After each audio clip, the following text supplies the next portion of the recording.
Bem-vindos ao podcast What Drives You. Aqui exploramos histórias, estratégias e ferramentas das pessoas que têm bem claro o que as move. Por isso, se queres ser uma delas, mantém-te por aí, porque a jornada vai começar. Olá a todos, sejam muito bem-vindos a mais um episódio do podcast What Drives You e esta semana tem comigo o Afonso Borga. O Afonso é um especialista em voluntariado, ok? Ele faz parte de uma associação que ajuda outras empresas a criar aquilo que se chama voluntariado corporativo, mas além disso tem uma experiência vasta neste mundo e no mundo do voluntariado e do associativismo, ok?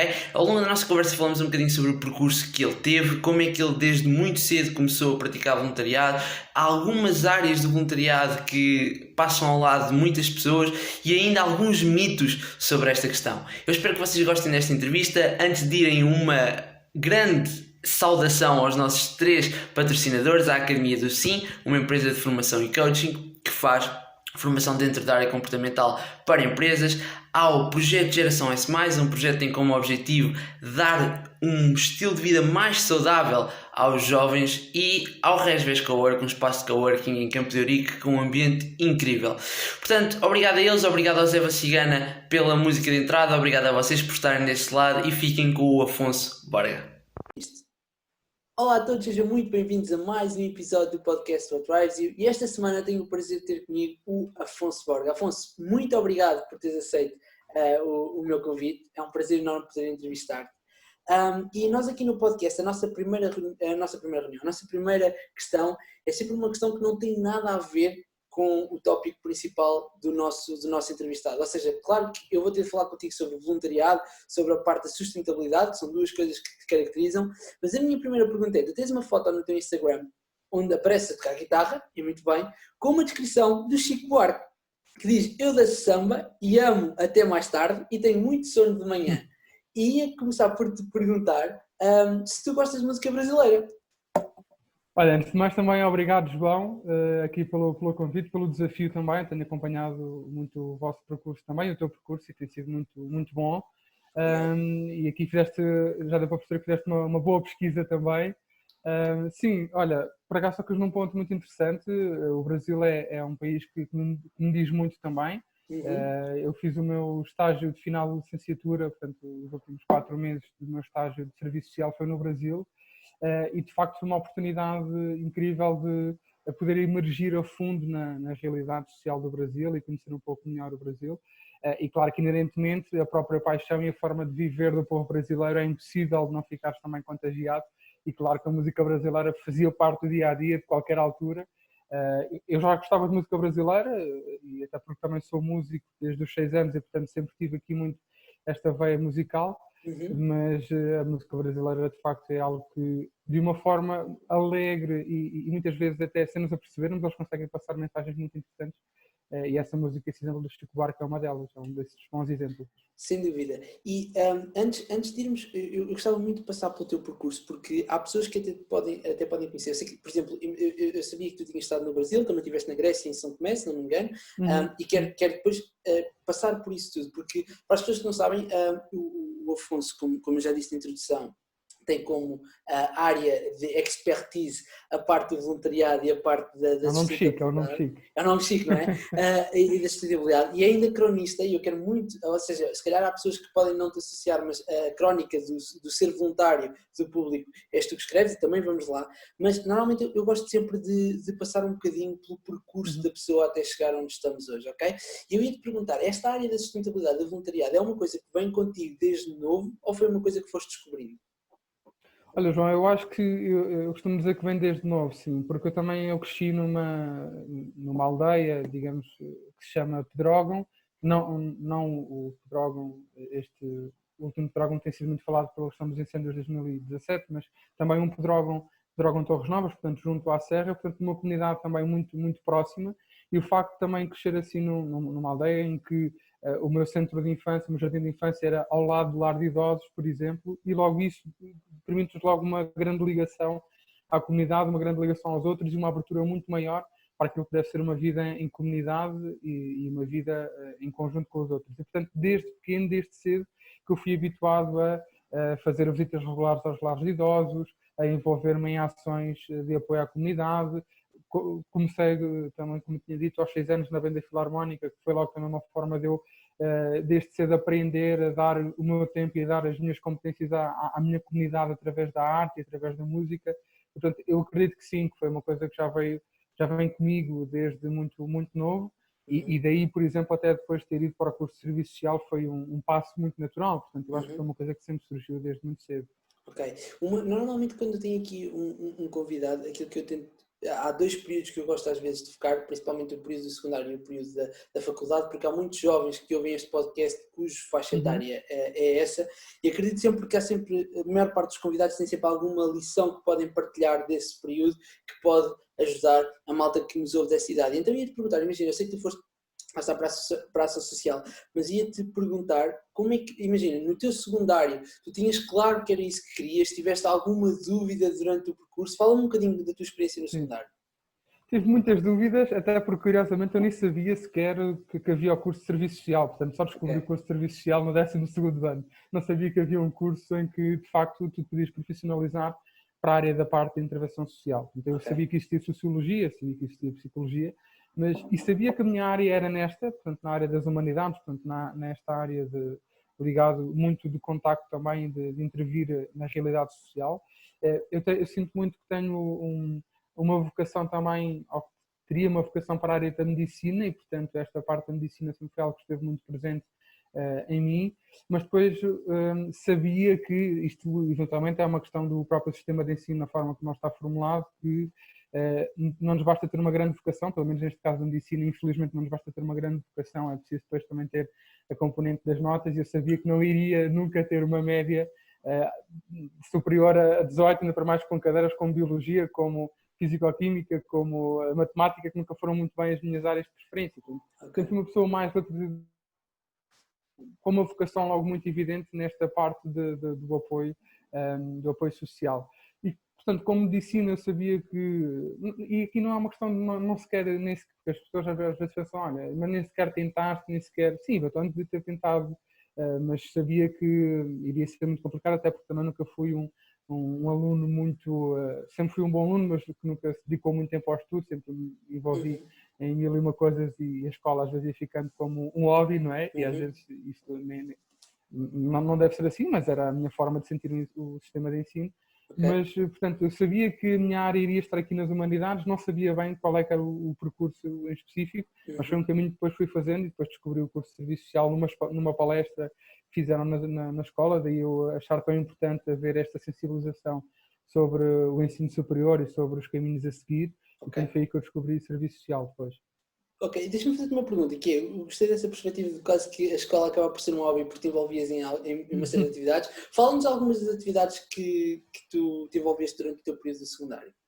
Sim.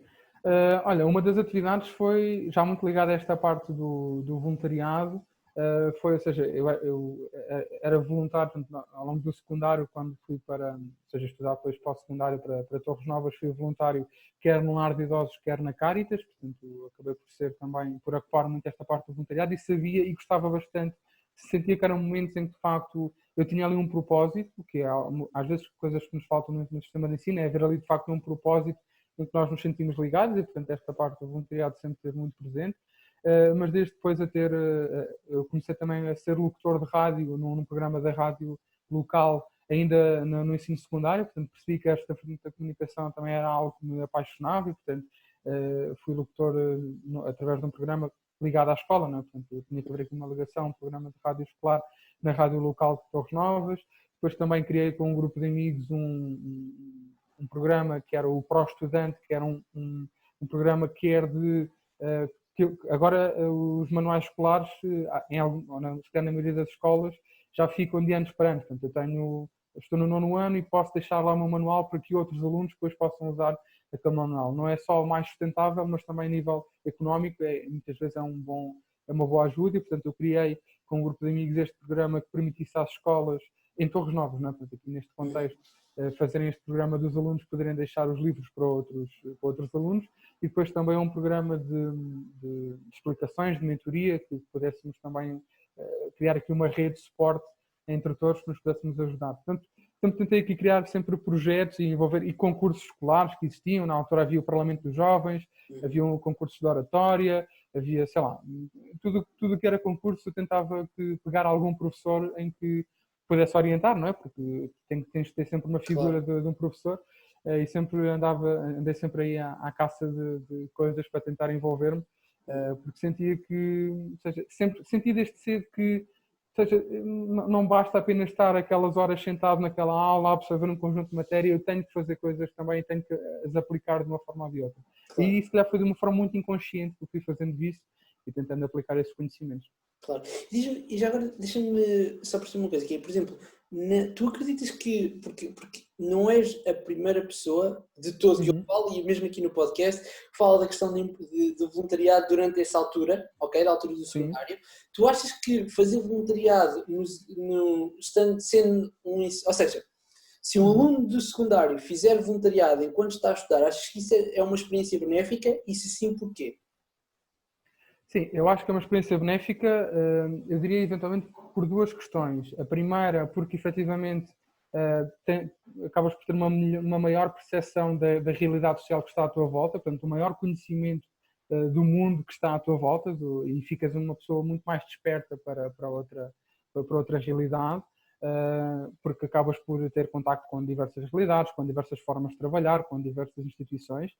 E depois outra questão muito importante que é a componente do espírito de cidadania ou de participação cívica, de participação ativa. O facto de tu seres voluntário ou de tu te envolveres neste tipo de ações logo desde cedo no ensino secundário, permite desenvolver aqui esta vontade em te quereres envolver civicamente, em de seres uma pessoa que dá à tua comunidade, que estás envolvido na tua comunidade. E por isso é que me espanta às vezes também a própria questão do voto, não é? A mim fica-me às vezes um bocado confuso como é que as pessoas não querem elas próprias votar porque estão a ter efetivamente uma voz ativa na comunidade, estão a dizer alguma coisa. E o voluntariado eu acho que é quase como tu poderes votar sempre que vais fazer voluntariado. Estás ali a dar uma perspectiva tua, estás ali a encarar uma posição, estás a assumir uma posição, estás a dar a tua disponibilidade enquanto estás a fazer aquilo, estás a ser um agente ativo, um agente com voz, um agente que está a contribuir para a tua comunidade. Portanto, eu acho que te torna uma pessoa muito mais cidadã, digamos, esta parte da cidadania ativa. Claro, muito mais presente. Então, imagina, tu entras no curso, fazes a tua licenciatura, eu sei que tu tiveste um estágio final, acho que é assim o termo, mas antes de ir ao estágio final, imagina, durante a universidade, tu mantiveste esse espírito de ir buscar coisas extra o sistema de ensino, e se sim, que tipo de atividades é que acabaste por fazer durante esse percurso da faculdade? Sim, olha, sim, sempre foi foi natural, ou seja, também continuei a envolver-me em outras iniciativas. Uma organização, uma área que me marcou muito, pronto, também com o professor voluntariado, mas se calhar também foi a parte do associativismo, portanto foi o primeiro contacto que eu tive depois com o associativismo, foi na faculdade, que era primeiramente numa ONG, portanto numa organização não governamental, que é o Gás Nova, portanto um grupo de ação social da Universidade Nova, onde eu fui voluntário durante 3 anos e depois integrei os órgãos sociais, e foi aí que fiz os projetos de voluntariado, quer voluntariado nacional, quer depois internacional, no caso em São Tomé e Príncipe, e portanto eu acho que paralelamente ao voluntariado comecei a ter uma maior noção do associativismo, porque de facto, como eu tinha dito, se calhar no secundário ia fazendo coisas muito avulso, e depois no ensino superior de facto percebi que tu também tens que ter aqui um compromisso mais assertivo com uma organização, e isto o associativismo dá-te e permite perceber o quão complicado é muitas vezes também manter uma associação e necessitares de recursos e teres que encontrar formas e recursos de poder ajudar nesse tipo de ações. Portanto, sim, ou seja, a parte do associativismo, a parte da associação de estudantes e do núcleo de estudantes na própria faculdade, que é uma boa forma, se calhar hoje em dia das melhores formas até que os jovens têm para se poderem envolver e para poderem ser também estudantes ativos. Depois também, se calhar também foi aí que surgiu, mais na parte final, que surgiu o empreendedorismo e a parte do empreendedorismo social, e depois aí também criei com outros amigos, na altura o primeiro projeto foi uma revista de serviço social, não havia nenhuma revista dedicada só a assuntos dedicados ao serviço social, e nós criamos uma revista também, e aqui se calhar dava outra nota, que é a par destas ações, quer de voluntariado, quer de associativismo, quer de empreendedorismo, eu acho que também deves ao o facto de encontrares a tua tribo, eu gosto de chamar a tua tribo, ou seja, o teu núcleo de amigos que partilham os mesmos sonhos que tu, que têm o mesmo tipo de energia que tu, os mesmos gostos que tu. Eu acho que o facto de encontrares a tua tribo, e eu tive a sorte de encontrar a minha tribo, ou o meu grupo de amigos no ensino superior, eu acho que é fundamental porque te ajuda de facto ali a criar se calhar aqui é uma bolha, e portanto eu não defendo muito que devemos estar em bolhas, mas de facto esta bolha neste caso é importante porque te ajuda muitas vezes a teres aqui o teu espaço de conforto em que podes lançar projetos, podes ter pessoas que têm a mesma energia, a mesma garra que tu e que se identificam contigo. E se calhar quanto mais cedo encontras esta tribo ou este grupo de amigos, mais envolvido tu serás e se calhar mais cedo encontrarás o teu percurso e o teu caminho. Claro, eu adoro esse conceito de tribo, vou querer muito falar com ele e também vou querer perceber qual é que era o grande objetivo da revista, que é a mais social, não é? Estamos a falar da mais social. Mas antes de irmos lá, ia só pegar numa coisa que tu estavas a dizer, que era, ok, hoje em dia os núcleos de estudantes, as associações de estudantes são formas dos jovens ficarem estudantes mais ativos, digamos assim, e eu ia te perguntar, ok, o que se tu tivesse uma plateia de jovens à tua frente, que são jovens que não sabem porque é que iam de ser estudantes ativos, ou seja, eu quero ir lá, eu não percebo bem qual é a vantagem de me envolver neste tipo de projetos, o que é que tu lhes dizias? Ou seja, porque eu sinto, na minha experiência, à medida que vou falando com jovens, tens esses jovens proativos que querem, que se metem e que vão, e depois tens uma série de jovens que quase que parece que têm alguma resistência em entrar. E eu ia te perguntar o que é que tu dirias a um jovem desses. Olha, eu diria uma coisa ou seja, que sempre disse que defendi sempre desde o início do primeiro ano de licenciatura, que é a média não é o mais importante e, portanto, nós muitas vezes entramos para o ensino superior, claro que com a ideia de querermos ter uma grande média, e não digo que isso não seja uma vertente importante, mas na verdade, e da experiência que eu tenho tido, quando chegas ao mercado de trabalho, quer dizer, nunca me perguntaram a minha média, por exemplo. Eu sempre tive entrevistas de emprego, felizmente ou infelizmente nunca tive muitas, mas ninguém quer saber da tua média, nem se tu tiveste 18 a ciências da educação ou 19 àquilo. Portanto, na verdade, esta ideia que nós temos obviamente devemos ser estudantes empenhados e devemos tirar o máximo partido das aulas, mas a questão é que as médias nem sempre refletem também aquilo que nós aprendemos. Claro. E eu acho que depois, quando chegas ao mercado de trabalho, quando se calhar aqui este conselho de uma perspectiva mais futura, de alguém que já esteve no mercado de trabalho e que contacta com empresas também diariamente, aquilo que é valorizado, não só pelas empresas, mas aquilo que as próprias empresas sentem no dia-a-dia depois, quando contratam estes talentos, não é? É que são aquelas pessoas que se envolveram mais em ações e em projetos e que tiveram a oportunidade de contactar com diferentes especialidades.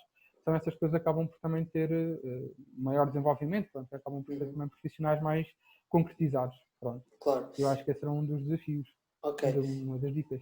Claro, e faz todo sentido, porque essa é precisamente uma outra questão que eu tento sempre ao máximo trazer para aqui, esta transição entre o ensino universitário e o mercado de trabalho, e aí já estás a dar uma dica muito interessante para a malta universitária, que é, ok, não se esqueçam que sim, ok, a média pode ser importante do ponto de vista académico, e claro que é importante as pessoas se sentirem satisfeitas por terem notas, mas quando tens uma transição para o mercado de trabalho, é importante teres aqui outro tipo de competências também desenhadas. Eu ainda só queria falar um bocadinho da questão da tribo, porque isto é uma questão que eu também sinto com bastantes jovens, e muitas das vezes a pergunta que me dão alguns jovens, ok, eu vou-te devolver, eu tenho a minha resposta, mas vou-te devolver, que é, ok, como é que eu encontro a minha tribo?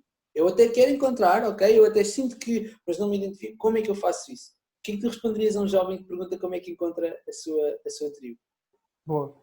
Assim, eu acho que encontras a tua tribo quando te envolves em coisas que gostas de fazer, portanto, quando participas em, sei lá, em cursos, em ações, em workshops, em formações, quando vais a coisas que gostas de fazer, vais obviamente encontrar pessoas também que à partida estão lá porque também gostam de fazer isso, não é? E portanto acabam por ter os mesmos gostos parecidos com os teus.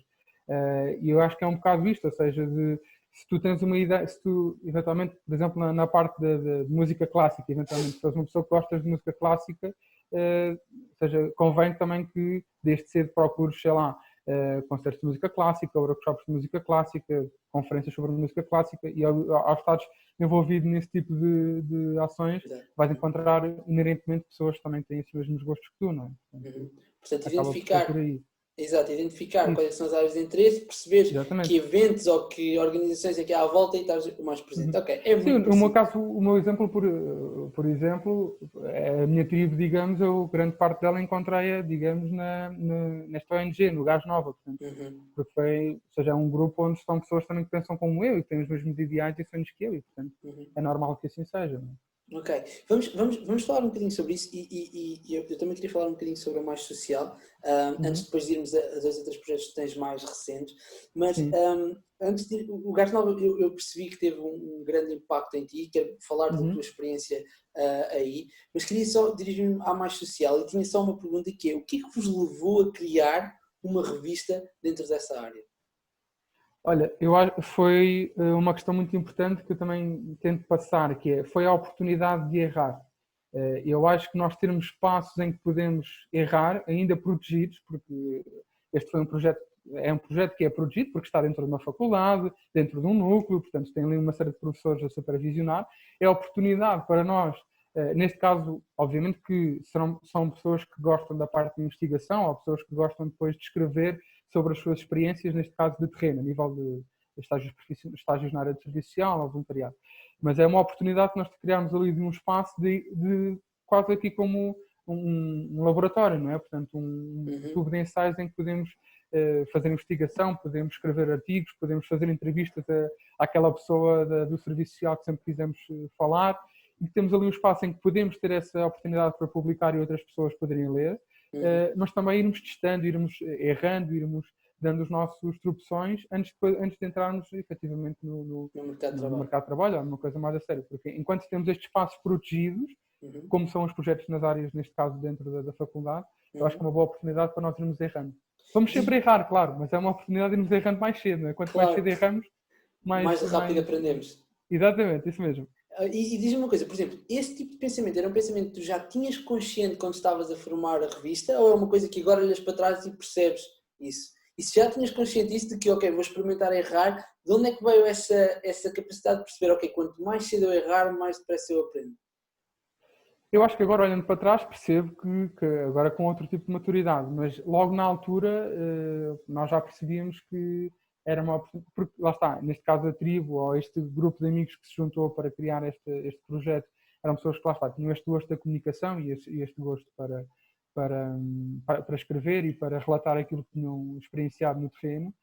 Mas eu acho que foi o facto depois de percebermos que nos iriam pedir experiência ou nos iriam exigir experiência quando entrássemos, digamos, no mercado de trabalho ou no mundo mais a sério, a nível profissional, e aí nós sempre tivemos isso, porque eu acho que isso é um dos receios dos estudantes, não é? É que este receio de ainda estarem na faculdade, mas depois quando vão entrar no mercado de trabalho, pedirem-lhes ali experiência, ou 2 ou 3 anos de experiência, e os jovens não atendem. E, Uhum. portanto, esta é quase uma... Eu considero que isto não quer dizer que seja uma experiência formal de trabalho, mas já é uma experiência Sim, que eu sim.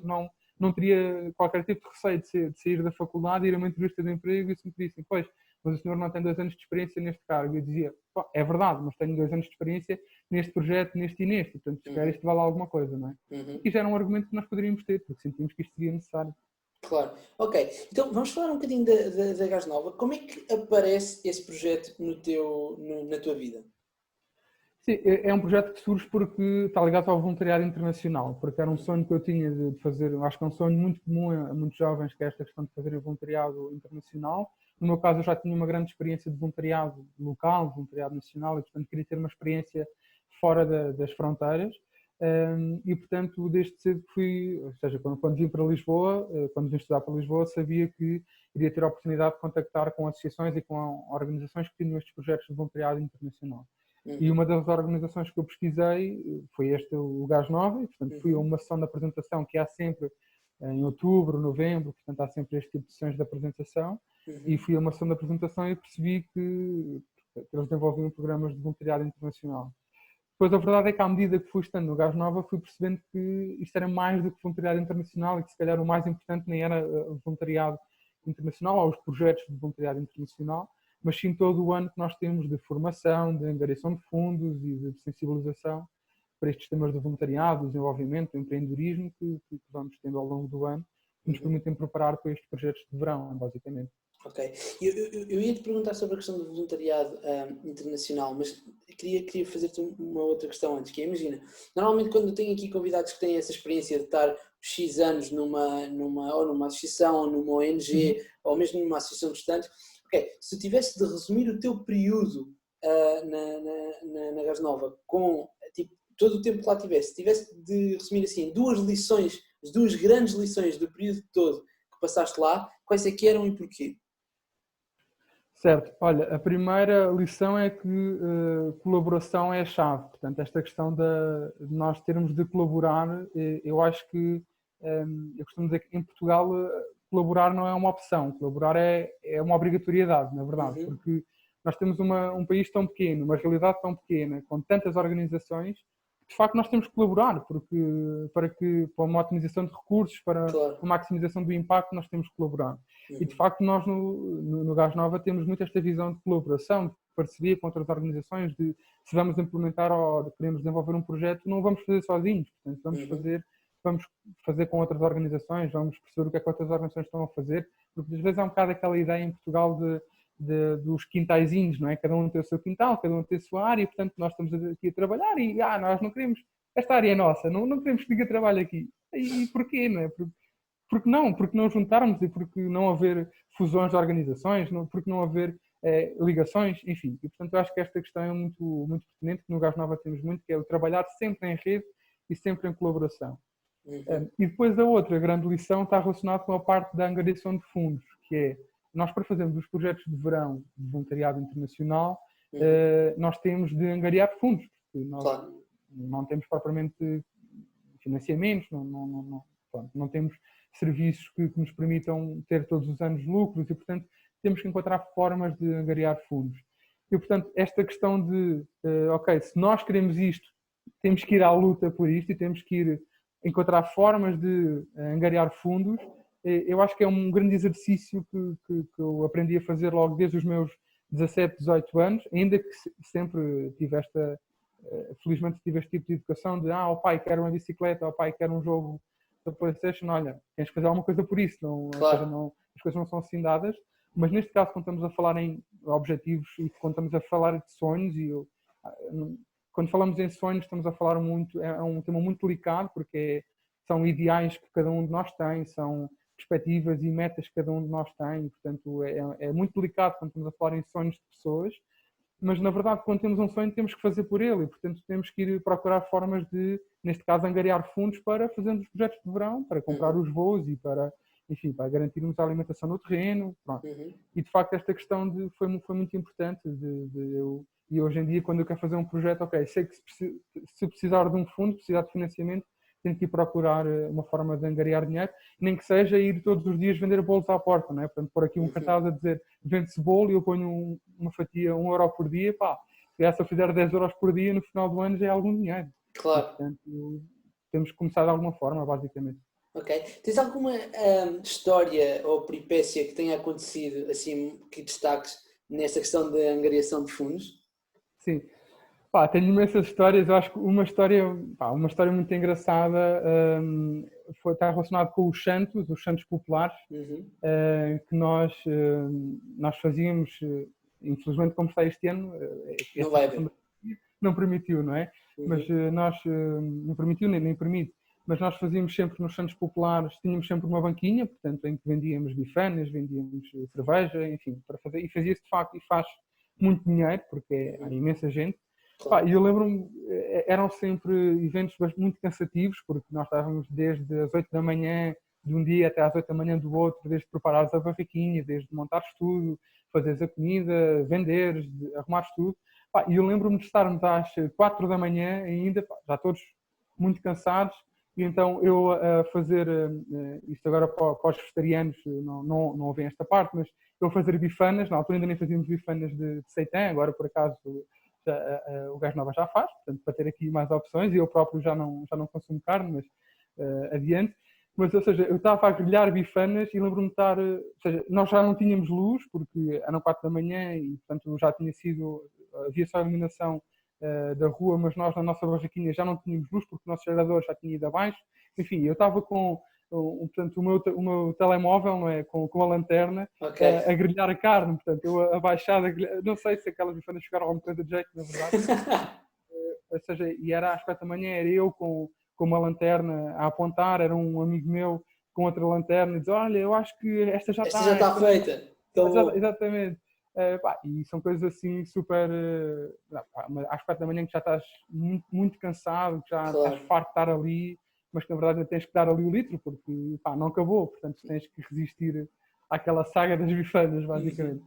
É uma história, mas de facto os Santos Populares dá imensas histórias. Até depois às 4 da manhã, aliás, depois às tantas já era, às 4 da manhã também já era outro bêbado que estava lá ao lado, não é? Também a apontar o telemóvel e a dizer, mano, olha que aquela já está fixe também. Tão bom, tão bom, tão bom, tão bom.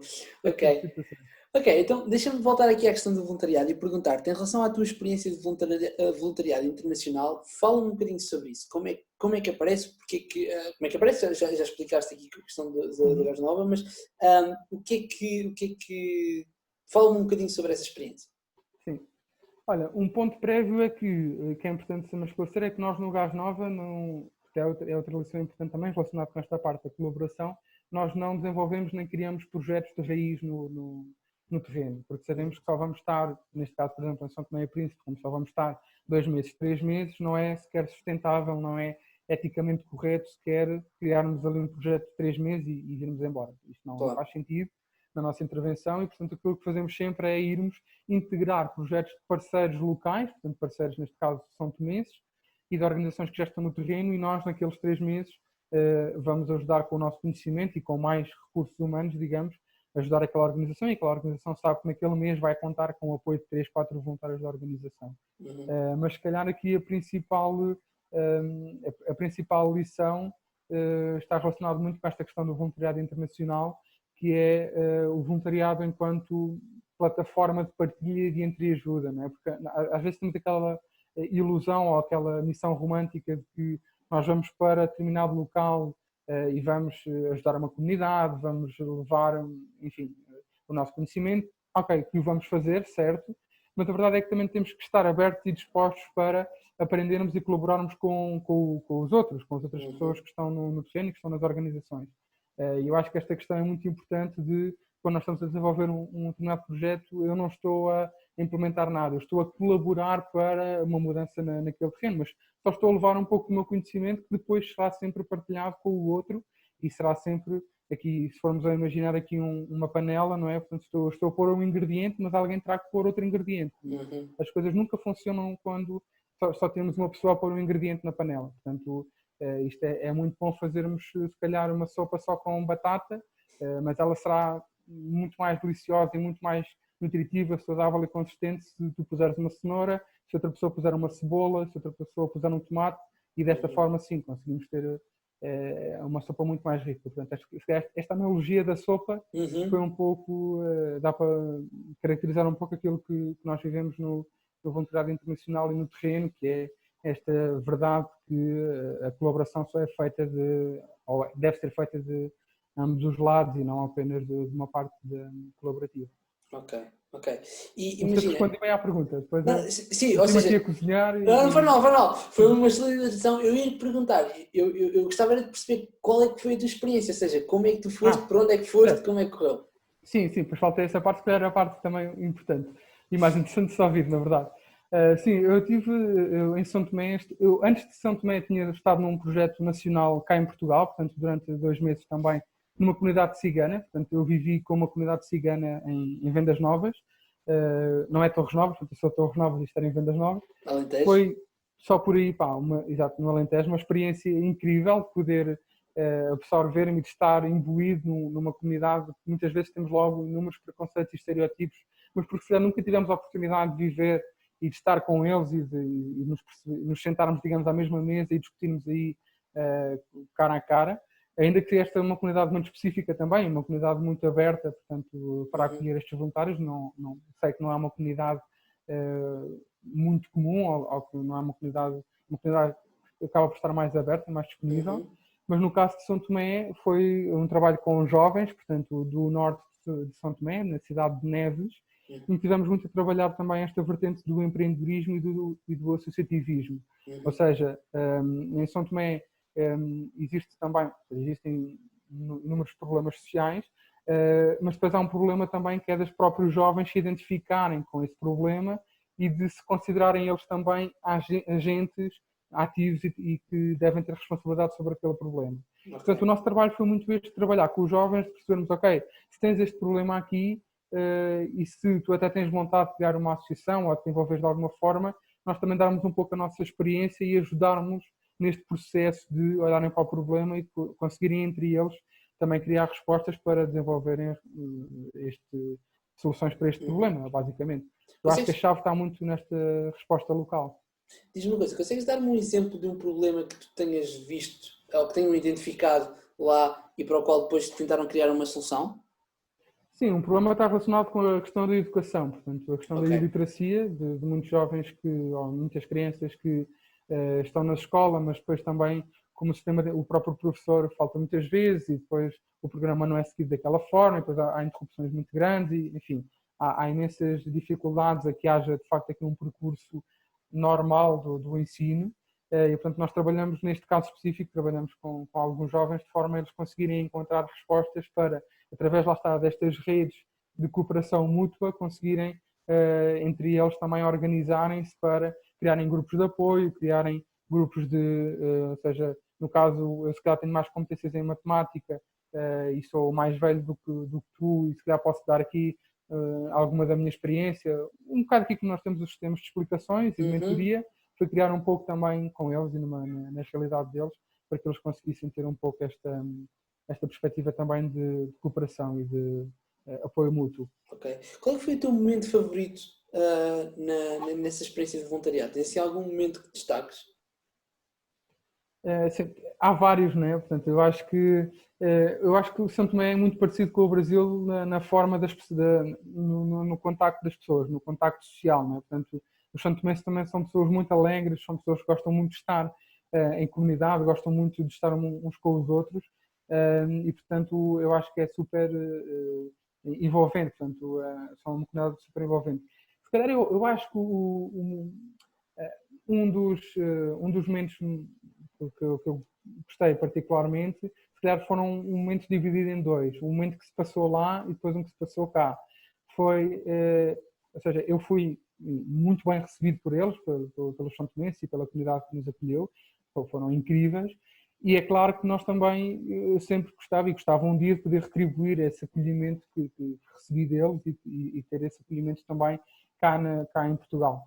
E, na verdade, houve um caso de um jovem que depois veio cá a Portugal e que esteve cá em Portugal também há algum tempo, e aí que eu tive a oportunidade também de retribuir um pouco desta hospitalidade, exatamente. E, portanto, acho que foi este momento dividido em dois, de retribuir também o carinho e a hospitalidade que recebemos,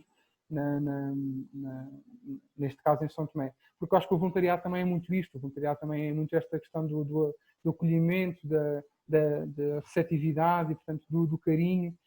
E acho que isto é, digamos, o tal salário emocional do voluntariado, não é? Porque o voluntariado não é remunerado, claro, mas depois há aqui um salário emocional muito forte, muito gratificante, que é esta oportunidade também de podermos conectar-nos com pessoas incríveis e com realidades incríveis também. Claro. Deixa-me fazer-te uma pergunta, que é, pronto, tu escreves para o público, tens uma crónica que já dura, se não me engano, 4 anos, que é o ser voluntário.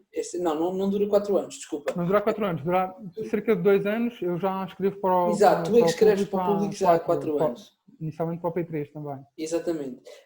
E uma das coisas que eu gosto imenso na tua crónica é o facto de, imagina, uma pessoa que vai ver, imagina, os últimos 2, 3 artigos que tu escreveste, tu tens imensas formas, há diferentes tipos de voluntariado.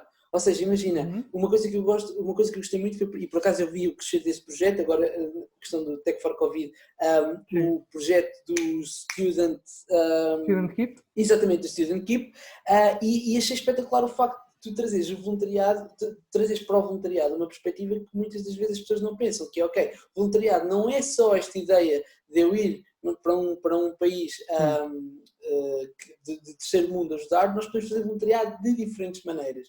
E eu não só queria falar um bocadinho sobre a tua experiência e sobre a tua rúbrica do ser voluntariado mas queria saber, sendo um expert dentro desta área, quais é que são 2 ou 3 mitos em relação ao voluntariado que tu sentes que existem e que eram bom ver, ou que era bom ver desmistificados? Sim, essa é uma pergunta mais complexa, não é? Porque há tantos mitos que depois é difícil. Olha, um mito enfim, que eu fico logo super exaltado, não é? Ou pronto aqui para partir para um debate também, é a questão do facto do voluntariado ocupar postos de trabalho, não é? Portanto, é sempre uma ideia que se tem, das primeiras ideias, que é, sim, mas o voluntariado se calhar estão a ocupar aí um posto de trabalho que devia estar a ser remunerado e, portanto, estão a tirar alguma forma de subsistência de alguém. Isto é logo uma ideia completamente errada, porque o voluntariado deve ser visto como um complemento ao trabalho remunerado e não como um trabalho remunerado. Portanto, o voluntariado, no seu espírito, na sua lei, é sempre um complemento que fazemos ao voluntariado remunerado, ao trabalho remunerado, e que ajuda a complementar e que ajuda ali a desenvolver alguma ideia. Uhum. Não digo que não possa haver voluntariado que se calhar de uma forma errada possa estar a substituir postos de trabalho. Mas isto deve ser também referenciado, deve ser dito e deve ser colocado em questão e contactar a organização. E, enfim, há o Conselho Português de Voluntariado em Portugal que ajuda também a mapear estas questões. Mas o voluntariado deve ser encarado como um complemento à questão de um trabalho remunerado, e não tanto, e não seja como um complemento e não como uma substituição. Okay. Depois a questão de não termos tempo, não é? Portanto, de que o voluntariado ocupa muito tempo e pronto. Ou seja, o voluntariado não é uma questão que ocupe muito tempo. O voluntariado existe sim um compromisso. Agora, o meu compromisso pode ser de 1 hora ou 2 horas por semana. Mas, efetivamente, se eu for uma pessoa que me compromete com aquelas 2 horas ou 1 hora por semana, está tudo bem. Portanto, ninguém me vai pedir 8 horas por dia ou 2 horas por dia. Enfim, se eu conseguir dá-las, tudo bem. Mas a questão é, nós é que definimos dentro do nosso plano de trabalho, nós é que definimos qual o grau de compromisso que queremos ter e, portanto, e como tu estavas a referir, nas rubricas que eu escrevo, e essa é um dos objetivos também, é mostrar que há oportunidades para todas as disponibilidades. Não é? Portanto, eu posso ser voluntário e dedicar 1 hora por dia, ou posso ser voluntário e dedicar 4 horas por semana, ou, enfim, ou 1 hora por dia, todos os dias, como eu, por exemplo, digo. Mas isso é uma questão que vai de cada pessoa e depende de cada pessoa.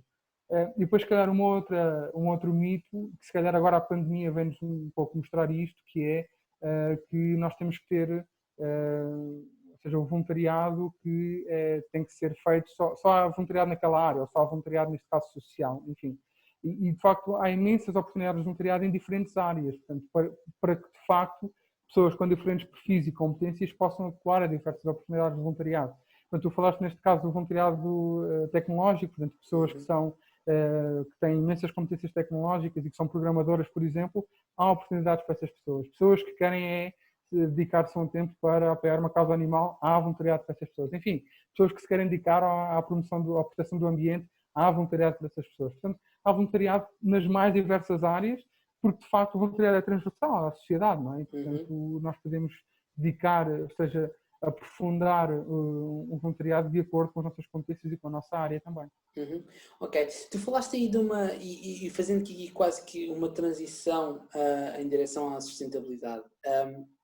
Tu falaste aí também que uma das coisas que se houver pessoas preocupadas com o ambiente há voluntariado dentro dessa área, eu sei que tu fazes parte de um projeto que é o Lidera, e eu ia começar por pedir que tu me explicasses um bocadinho a mim e aos ouvintes o que é o Lidera e qual é o teu papel nesse projeto.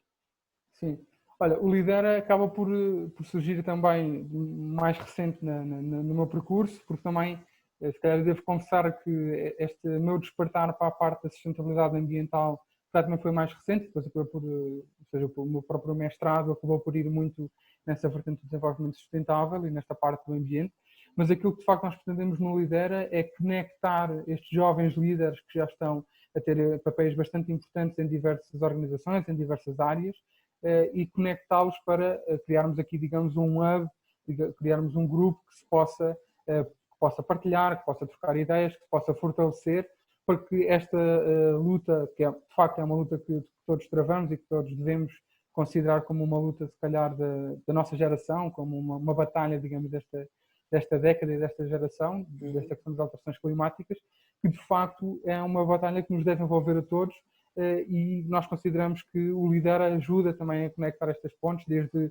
deputados, desde empreendedores, desde pessoas na área da comunicação, todos poderem criar aqui um hub que possa ajudar a travar de uma forma mais colaborativa estas alterações climáticas. O meu papel acaba por ser muito também, ou seja, neste caso também estou ligado a uma associação de empresas na área da responsabilidade social, que tem aqui este componente também da sustentabilidade, e pronto, acaba por ser um pouco esta a minha vertente, e porque também na parte do meu mestrado acabei por tocar muito esta vertente do desenvolvimento sustentável, e no caso específico dos ecobairros.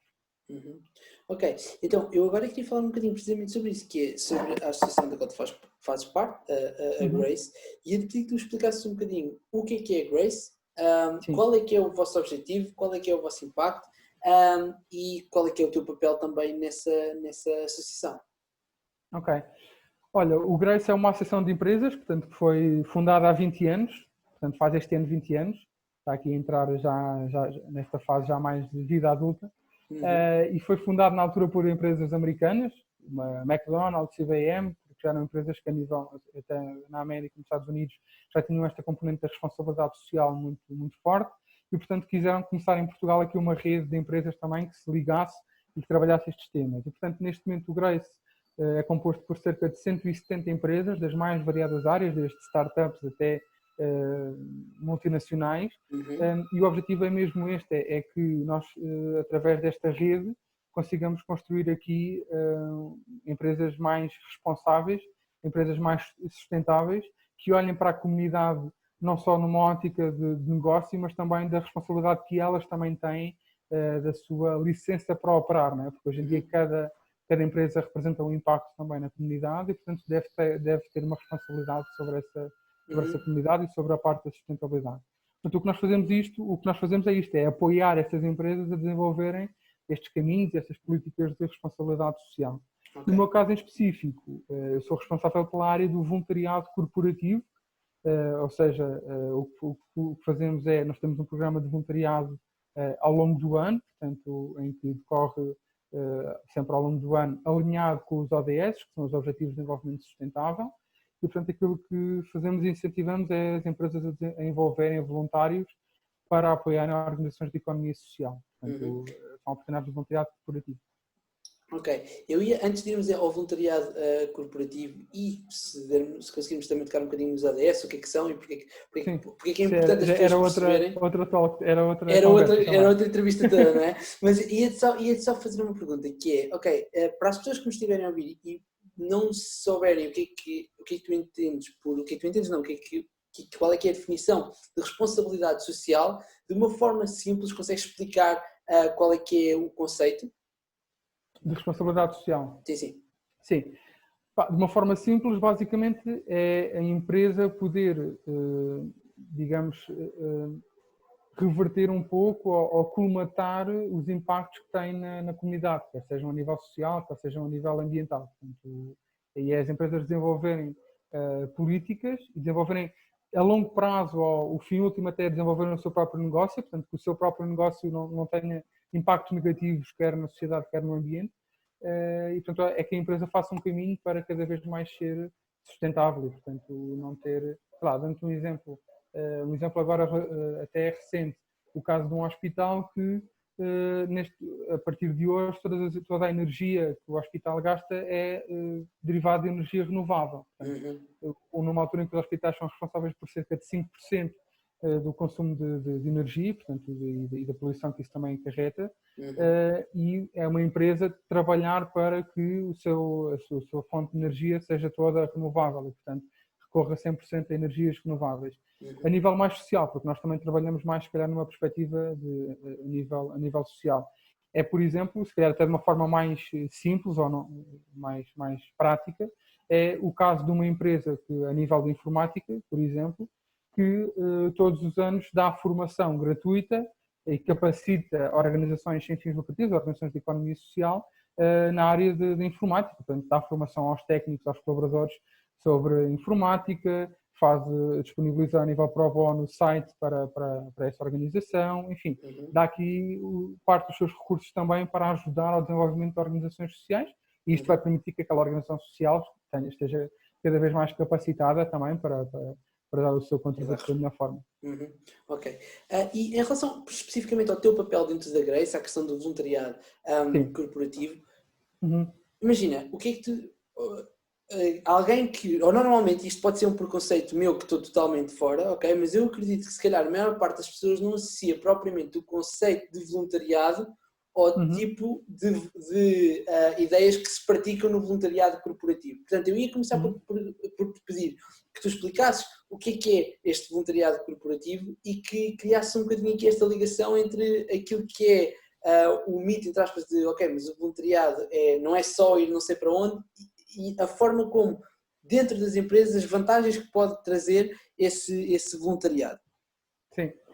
Então, primeiro, o voluntariado corporativo entra na responsabilidade social da empresa, ou seja, a empresa dá horas de voluntariado ao seu colaborador em que o colaborador pode usar no seu horário de trabalho. Ou seja, imaginemos, eu trabalho numa empresa, trabalho 8 horas por dia, mas a minha empresa diz, certo, Afonso, tu trabalhas 8 horas por dia, ou que no final de uma semana dá 36 horas, 40 horas, 42 horas, depende do horário de trabalho, mas tu nessas 42 horas, por exemplo, nós damos-te 1 hora para te dedicares a fazeres voluntariado, ou eventualmente meia hora, portanto, porque a maioria das empresas que já têm programas de voluntariado dá eventualmente uma hora por mês, por exemplo.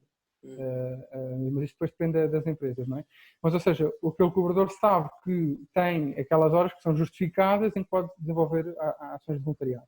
E, portanto, aquilo que nós fazemos é disponibilizar às empresas organizações que podem integrar esse voluntário. E depois também escolhes, enquanto colaborador, escolhes que área em que área queres ser voluntário. E depois pode entrar numa ótica de voluntariado de competências, muito nisto que eu estava a dizer, de, por exemplo, olha, até por exemplo, se calhar, pegando na questão da parte dos advogados, e portanto na parte do pro bono jurídico, portanto um advogado poder dar pro bono jurídico a uma organização, que tem um impacto incrível, porque às vezes há processos jurídicos muito pesados e financeiramente muito complexos, e portanto é uma oportunidade de uma organização ter ali um apoio pro bono de uma sociedade de advogados, por exemplo. Isto é uma quantidade de competências em que o advogado está a disponibilizar o seu conhecimento e nós fazemos este apoio, esta identificação da necessidade junto à organização social e o match entre a empresa que disponibiliza o voluntário, isto é parte do meu trabalho, ou pode ser, por exemplo, uma ação de voluntariado ambiental em que, no caso, a empresa diz a todos os colaboradores neste dia nós vamos todos fazer uma ação de limpeza de uma floresta, de plantação de árvores, enfim, pode ser, este é outro exemplo também. Okay. Aquilo que nós garantimos também enquanto Grace é que, por exemplo, se tu fizeres parte de uma empresa e fores fazer uma limpeza de um terreno florestal naquele dia, como nós temos uma parceria a longo prazo com aquela organização ambiental, tu sabes que a tua ação não se vai esgotar ali e, portanto, tu se calhar vais dar aquele contributo, mas dali uma semana já vem um voluntário até de outra empresa, que isto depois é que é o interessante, de outra empresa continuar um pouco aquela ação. Portanto, nós estamos aqui a ajudar a acelerar, muitas vezes, processos de apoio a organizações e a promover também projetos de impacto, neste caso impacto ambiental ou impacto social, através do voluntariado. Okay. Isto obviamente depois também tem, desculpa, só uma questão, claro. A nível das motivações da empresa, também tem aqui motivações a nível do próprio colaborador também ficar mais motivado também por sentir que a sua empresa disponibiliza horas de voluntariado, porque enfim, a empresa também está empenhada em alguma causa, mas também permite que o próprio colaborador adquira outro tipo de competências, outro tipo de sensibilidade também, que no seu local de trabalho, no seu dia-a-dia não tem. Portanto, o facto de estar num ambiente muitas vezes diferente, trabalhar com uma organização com ritmos diferentes, é muito benéfico também para a forma como o colaborador encara o seu local de trabalho. Claro. Nesse caso, quais é que tu acreditas que são algumas competências que o voluntariado, e se calhar aqui o voluntariado corporativo e o voluntariado no geral, te podem trazer para ti como profissional? Sim, eu acho que uma maior sensibilidade da realidade social, porque nós muitas vezes acabamos por, quando estamos num trabalho corporativo, acabamos por ficar demasiado embrenhados naquele mundo, naquela realidade corporativa, e o facto destas experiências de voluntariado ajudam muitas vezes a uma maior percepção da realidade social, e portanto percebemos efetivamente a realidade de muitas organizações sociais, e depois acaba por ser também uma forma de tornar os colaboradores mais sensibilizados para diversas causas, para diversas temáticas, colaboradores mais empáticos, não é? Mais disponíveis para apoiar outros desafios dentro da organização. São pessoas que têm outro tipo de desafios, ao que o voluntariado lhes permite ter outro tipo de desafios que acabam por desenvolver imensas competências neste sentido e por fazê-los crescer também enquanto colaboradores e enquanto cidadãos. Portanto, nós temos uma expressão muito que é empresas cidadãs. De facto, o voluntariado permite isto, permite dentro de uma empresa tu criares também ou tu fortaleceres a cidadania dos teus colaboradores. Claro. Na verdade, nós, no fundo, estamos a falar, as empresas fazem parte da sociedade e fazem parte da cidadania e não se devem esquecer do seu papel na sociedade. E, portanto, eu acho que esta voluntariado ajuda muitas vezes a fazer aqui estes contrabalanços. Né? Ok, Exatamente, claro. exatamente. Ok, Afonso, tinha só mais duas perguntas para te fazer. E a primeira é, imagina, de todo o teu tempo que tu estás na Grace, tens algum projeto que tenha sido um projeto que seja mais querido? E se sim, qual é que é?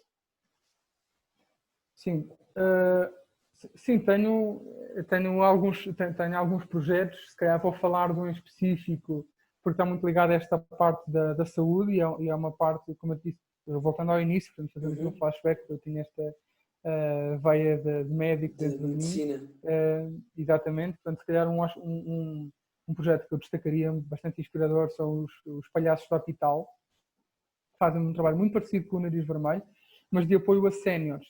E, portanto, ou seja, também trabalham com crianças, mas o foco deles é mais os séniores. E, de facto, acho que eles acabam por juntar aqui de uma forma incrível duas áreas bastante importantes. Uma questão da parte da saúde mental, portanto, através do humor, através do riso, através de entrar em ambientes que são ambientes muitas vezes fechados, ambientes muito complexos, como são os hospitais, e entrarem nestes ambientes de uma forma alegre, de uma forma divertida, mas num público-alvo que é, ou que tem sido também muitas vezes excluído e estigmatizado, como são a população sénior. E a verdade é que nós temos um país cada vez mais envelhecido, vamos ser cada vez mais velhos, não é? Enquanto país, não é? Enquanto sociedade, e muitas vezes esquecemos desta parte, ou seja, damos muito valor à parte dos jovens, da inovação, da iniciativa, excelente, mas depois esquecemos desta parte desta última parte, digamos, ou de uma grande parte da etapa, na verdade, da nossa vida, que é esta parte do envelhecimento. E, portanto, eu acho que os Palhaços do Hospital conseguem fazer isto de uma forma incrível e têm depois pessoas à frente super inspiradoras e que me fazem agora criar aqui um sonho que eu tenho vindo a alimentar, que é um dia ser doutor palhaço também. Pá, quem sabe? Não pude ser médico, mas se calhar o doutor palhaço é mais acessível. Ok, incrível. Afonso, antes de fazer a última pergunta, ia só dizer que quem quiser entrar em contacto contigo, seja para esclarecer dúvidas sobre voluntariado, seja para qualquer questão também sobre a sustentabilidade, é todo um outro tópico que vais voltar, de certeza, para um segundo episódio só para falarmos sobre sustentabilidade, sobre os ODS. Ia te perguntar, se houver alguém que quiser entrar em contacto contigo, qual é a melhor forma de o fazer? Olha, através das redes sociais, portanto, Afonso Borga, felizmente ou infelizmente, é um nome muito pouco comum, portanto, não devem encontrar muitos nas redes, portanto, podem procurar o meu nome e podem contactar-me. E também o meu e-mail é muito fácil de decorar, portanto, é afonsoborga@gmail.com, portanto, não há forma mais fácil de incrível. contactar, na verdade. Fantástico. Ou pode ser também até, eventualmente, pode ser que nos encontremos aí em algum espetáculo de stand-up comedy. Eu gosto de fazer também stand-up nos meus tempos livres. A sério? Ai, pá, como é que eu não descobri isso? Isso dava toda uma pergunta também incrível. Sim, mas essa vertente, esta vez está mais escondida. Ok, por isso é que eu não descobri. Ok, parece bem. Afonso, a última pergunta para ti é a pergunta que dá nome ao podcast e que eu faço a todos os convidados, que é what drives you, o que é que te move? Sim, olha, o que me move é de facto ver paixão em cada pessoa, portanto é eu conseguir, digamos, injetar, digamos, um brilho nos olhos em cada pessoa. Eu acho que nós precisamos muito e urgentemente eu acho que já pensei em criar um projeto que é procura de pessoas apaixonadas, porque de facto nós precisamos de pessoas que estejam apaixonadas por aquilo que fazem, estejam apaixonadas por uma causa, e a causa pode ser das mais diversas, desde a causa de sou apaixonado pela causa da alimentação vegan e portanto é esse o meu propósito de vida, tudo bem, mas encontramos de facto aqui um propósito, portanto o meu propósito é muito também ver que outras pessoas têm uma paixão e têm um propósito e uso muito o voluntariado para conseguir apoiar dessa forma as pessoas. Ok, incrível, excelente. Afonso, olha, muito obrigada por teres aceito o convite, obrigada por esta entrevista, foi incrível. Muito obrigado também. Ora, essa. As pessoas que nos estiverem a ouvir já sabem que podem seguir o Afonso, nós deixamos o link nas várias descrições para vocês poderem entrar em contato com ele. Agradecer imenso, podem subscrever o episódio no Spotify e no YouTube e já agora deixar uma review na plataforma que utilizam. Portanto, obrigado, até uma próxima, obrigado mais uma vez Afonso e até para a semana.